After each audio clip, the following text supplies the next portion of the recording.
Amazonie, Sibérie, Australie. Plusieurs des plus grandes forêts du monde brûlent. La communauté internationale est en alerte. Qui est responsable et à qui la faute? On en parle avec Sébastien Nobert, géographe et chercheur au Cérium. Mais avant, un survol des faits. Tout le monde sait que la planète se réchauffe et que ses forêts brûlent. Mais les images choquent toujours. Fin 2019, en Australie, des incendies saisonniers d'une intensité inédite ont fait réagir le monde entier. On compterait une trentaine de morts et plus de 6000 bâtiments détruits. 1 milliard d'animaux auraient péri, selon le chercheur Chris Dickman de l'Université de Sydney. Des pompiers du monde entier ont été mobilisés en renfort pour combattre les flammes. La problématique des feux de forêt liée au changement climatique est une problématique mondiale. Donc demain, les feux qu'on a connus en Australie pourraient aussi toucher la Nouvelle-Calédonie. La couverture médiatique de la catastrophe a soulevé la question de la gestion des désastres naturels et de la responsabilité des dirigeants nationaux. Le Premier ministre australien a été violemment critiqué dans les médias pour sa position favorisant l'énergie au charbon. Les réactions des acteurs politiques au désastre ont fait écho aux incendies qui ont touché la forêt amazonienne plus tôt, en 2019. Le président brésilien Jair Bolsonaro s'est exprimé publiquement pour critiquer l'interférence du président français dans un désastre qui touche un autre pays. Mostra para quem vem de fora que a Amazônia não pegou fogo, nem está pegando fogo. É uma grande mentira. Eu queria saber, agora está pegando fogo na Austrália, né? Eu não sei o que o Macron falou uma coisa até agora. Nada. Falou em colocar em dúvida a soberania da Austrália? Non.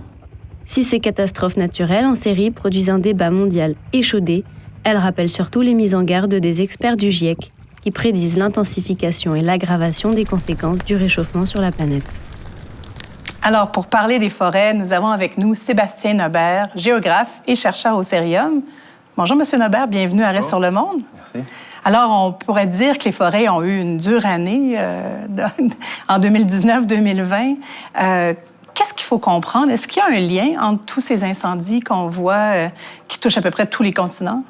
Bien sûr, il y a certains liens, on ne peut pas le cacher, certainement peut-être sur le fait qu'on vit sur une planète qui est plus chaude. Je pense qu'on a aussi vu quand même les derniers résultats de l'année 2019, qui se trouve être donc la deuxième année la plus chaude sur la planète. Maintenant, je pense que ce qui diffère, et je pense que c'est aussi ce qu'il faut regarder, c'est qu'il y a une perspective donc, qui est très politique, c'est-à-dire dans la mesure institutionnelle que ces désastres ont été gérés. Donc de là, on se retrouve plutôt dans une fragmentation. On n'est pas tout à fait sur la même ligne conductrice, c'est-à-dire d'action politique sur les feux. Donc oui et non, je vous dirais. Donc c'est pas uniquement... Il y a quelque chose qui les associe l'un à l'autre, mais il y a des choses qui les différencient aussi quand même assez fortement. Si on prend le cas du Brésil, notamment, les indigènes sont en Europe et partout dans le monde en train de dire tout ça est planifié par le gouvernement, c'est même un génocide. Est-ce que c'est, selon vous, une exagération de ce qui se passe ou au contraire, il y a vraiment des inquiétudes à avoir par rapport à la situation? C'est sûr que moi, personnellement, je suis jamais allé d'une perspective empirique au Brésil, dans les forêts, en train de regarder ce qui se passe. De l'autre, bien sûr, je suis conscient de voir en fait ce que Bolsonaro a mis en place comme une forme de crackdown des ONG environnementales au Brésil. Le fait qu'il y ait des pressions sur des chercheurs universitaires pour ne pas parler de certains soucis, certainement ceux qui ont attrait avec les communautés autochtones, donc dans la forêt amazonienne. Bien sûr, quand Bolsonaro a pris le pouvoir, je pense qu'il a aussi quand même promis l'accès à la forêt d'Amazonie. Et donc, je pense que par son discours, on entend clairement qu'il est contre des mesures de conservation qui ont été mises en place, contre des éléments importants de la conférence sur la biodiversité de 1992. Donc c'est quand même... Il y a plusieurs éléments qui nous amènent peut-être à voir dans ce qui est dit par les communautés autochtones beaucoup de vérité. Mais de là à dire c'est vraiment une mesure génocidaire, je trouve ça un peu difficile pour moi de pouvoir établir des faits absolument concrets pour nous amener à cette conclusion. Mais sans les actions politiques, est-ce qu'on aurait quand même vu des feux de forêt en Amazonie? Mais les feux de forêt en Amazonie, il y en a toujours eu. Donc, c'est-à-dire qu'on sait que dans la plupart des cas, quand même, à cause de l'accession aux terres, et je pense que ça, c'est quelque chose qu'il faut rappeler, c'est qu'au Brésil, ce qu'on appelle donc land use change, donc le changement d'utilisation des terres, à cause de la façon dont les terres sont quelque part octroyées ou à la limite possédées, au Brésil, qui reste donc un système très privé, vous avez beaucoup de gens qui vont tenter d'aller pratiquer soit ce qu'on appelle donc du braconnage forestier, d'aller couper des essences d'arbres qui sont importantes. Et souvent, on va brûler autour de la végétation pour pouvoir couper et permettre donc justement à l'arbre d'abattre l'arbre, de le céder et d'emmener par la suite vers la route. Mais vous avez aussi beaucoup de gens qui vont pratiquer aussi, qui sont les squatteurs de terres publiques. Donc, qui vont aller sur les terres et qui vont, par exemple, couper et faire en sorte que par la suite, ils peuvent cultiver sur place. Et donc, les cultures de soya, ici, sont aussi coupables. Donc, vous savez, donc c'est des choses, des feux qui ont toujours existé. Les feux de forêt, c'est sûr que là aussi, ils existent, parce que pendant la saison sèche, quand même, il s'agit d'une éclair pour qu'un feu se déclare. Donc, ce sont, en fait, un mix, si vous voulez, un peu de tous ces éléments qui font ça que les feux ont toujours été présents. Mais contrairement à la forêt boréale, le feu n'est pas nécessairement nécessaire à la reproduction complète de la forêt. Donc, ça, c'est assez différent. Donc, c'est pas dans le comportement normal d'avoir des grands hectares de forêt qui vont brûler pour sa génération, puisqu'on est en forêt ici, donc tropicale, humide. Mm-hmm. Quand on regarde l'Australie, le premier ministre a été vertement critiqué. On dit que c'est sa faute, en fait, ce qui se passe en ce moment avec les forêts. Vous êtes d'accord?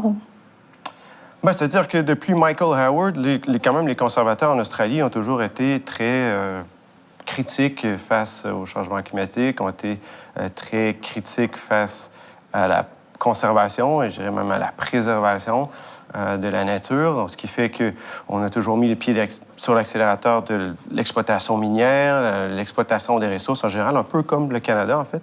Mais de ce côté, c'est sûr que Morrison est arrivé il y a quelques années, je ne me rappelle plus l'année exacte, au Parlement avec son sac de charbon qu'il a cédé au sol en ridiculisant, en fait, le changement climatique et en parlant d'emploi. Et je pense que c'est un problème d'image qu'il a lancé, ça c'est clair, mais aussi c'est un problème de gestion de crise. Il a préféré rester en vacances dans le pic de la crise plutôt que de revenir en Australie pour essayer de voir qu'est-ce qu'il pouvait faire. Donc, ça dépend comment est-ce qu'on aborde la question que vous posez. Donc, est-ce qu'il est nécessairement coupable, en partie d'un point de vue idéologique, mais aussi en partie du point de vue pratique où il était absent dans le moment où il devait être sur place.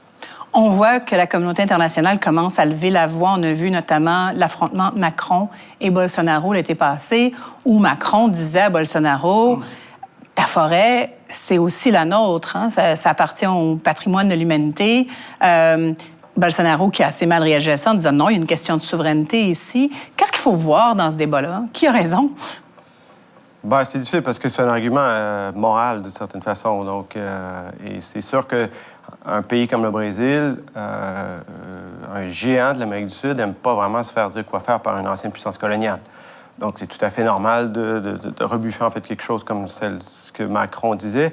Macron a raison dans une perspective globale, c'est-à-dire que, bien sûr, on a besoin de la forêt amazonienne pour donc réduire les CO2, pour aussi ce qu'elle apporte au point de vue de biodiversité, parce qu'on parle toujours de gaz à effet de serre.